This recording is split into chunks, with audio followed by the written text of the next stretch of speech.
पंढरपुरात वाल्मिक कराडच्या प्रतिकात्मक पुतळ्याला फाशी।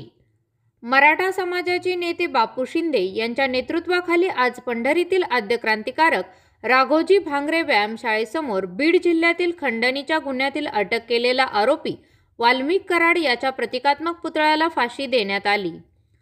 बीड जिल्ह्यातील संतोष देशमुख हत्येप्रकरणी वाल्मिक कराडवर 302 चा गुन्हा दाखल करावा, त्याचे पंढरपुरात 2 वाडे आहेत, तसेच राज्यातील इतरही भागामध्ये कोट्यवधीची माया त्याने जमा केली आहे।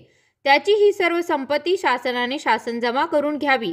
ज्या पद्धतीने सरपंच संतोष यांची क्रूरपणे हत्या केली ती पाहता बीड जिल्ह्यातील वाल्मिक कराड व त्याने पोचलेल्या कुख्यात गुंड हे माणसाच्या नावाला कलंक ठरत आहेत।